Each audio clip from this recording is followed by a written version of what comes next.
करे कैसे कैसे कैसे किया कुंदन तो सारा हार ढोला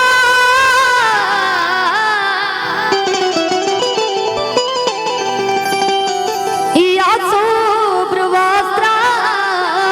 वृदा वृदा किया पीड़ावर दंड मुंडित करा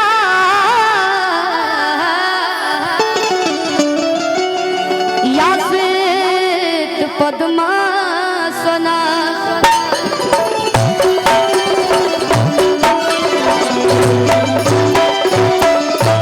लोग कहे लगे शिल्पी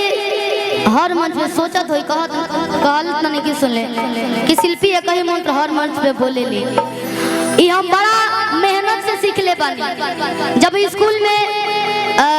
रैली उली जाला तो वही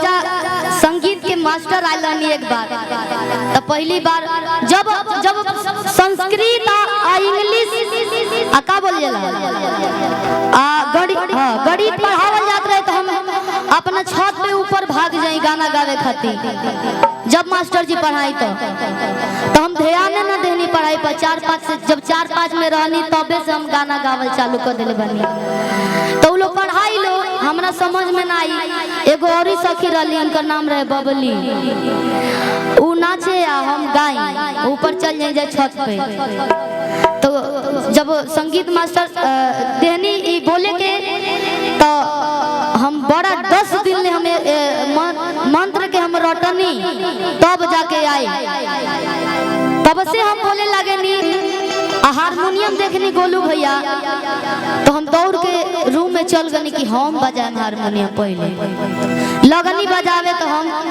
कि जौन गावत नहीं तो निकली धुन तब पता चलल कि सीखल जाला तब न पता चलेला कि कौन रीड कब दबेला। ई सब बड़ा मेहनत लागल। आज कितना गीत आ कितना आदमी बोल देले ज्यादा हम ना बोल पावे नी बोले ना आवेला ना गावहू आवेला लेकिन आप लोग के देन बा आप लोग इतना ज्यादा मंच देनी इतना ज्यादा प्यार देनी यही से हमें मंत्र के हर मंच पे गावे नी आ एगो गीत भी गावे नी। कौन गीत बात कैसे कि जाना जाने अरे मैया अब सीतियों ना डोले रे कि ताहिर बनवाना कि मैया मोरी अदली होली बसड़ावा हो कि ताहिर बनवाना। आज ए बाबा के आशीर्वाद बा माई के आशीर्वाद बा जे हमने के इतना सुंदर सुंदर लोग के बीच में खड़ा बानी जा चली चालू करे के कि जाना जाने आ है मैया अब सीतियों ना डोले रे कि ताहिर बनवाना कि मैया मोरी अदली होली बसड़ावा हो कि ताहिर बनवाना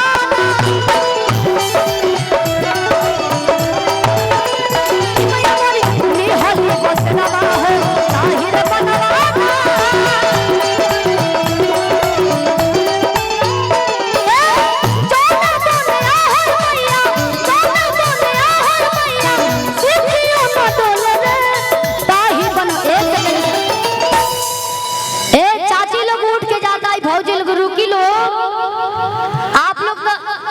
मनोबल डाउन हो जाए ना लगे कि अब हमरा बुझाता कि हमार गाना रहे लोग के अच्छा ना लगेला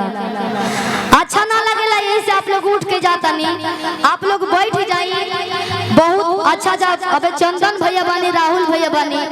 हमार तो गाना आप लोग सुन लेनी प्लीज आप लोग से रिक्वेस्ट बाकी आप लोग बैठ जाए चाची लोग बैठी गए मौसी के बैठ जाइए लोग बैठ शिल्पी आए लोग बैठ शिल्पी आए लोग देखाई। अरे जब हम गाना जो जवन रहुआ लोग गाना सुने नी एगो दूगो गा दे ऐसन बात नहीं खे तनी सा लहर देखा था तभी लोग बूझी कि हां हुए शिल्पी फिर कहते कि डुप्लीकेट बड़ी का कि एक बार दिल के सुकून कैदा कि 24 घंटा घूंघट में अरे अम्मा जी हमरा हम ना जा जा ना त काल भले कब लोग शिल्पिया हई गाना गले से उहे नु गले रहे आहा तब पछताई लो कही लो कैसे हमनी के तो चलिए नहीं जा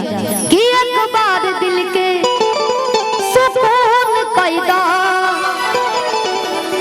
डॉक्टर विजेंद्र कुमार यादव जी हाँ डॉक्टर विजेंद्र कुमार यादव जी प्रधान ग्राम पंचायत खवासपुर जनपद बलिया उत्तर प्रदेश पशु मित्र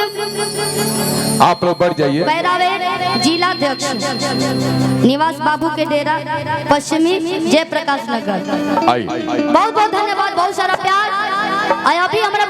हमारा बात के असर नहीं के पड़ता आप सबके बीच में बुझा गल कि ये प्यार का हमारा खाते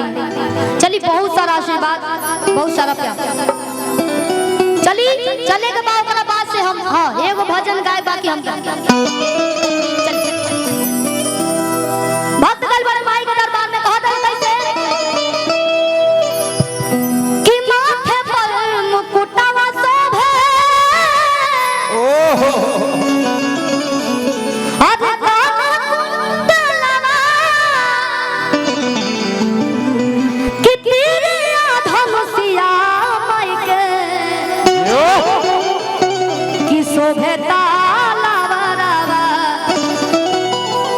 गोलू ये भी आने हमारा आवाज भारी हो गल हम तो ऐसे ही कने के जाके हो जा खाली हाजिरी लगा देम तो हम चल जाई काहे बा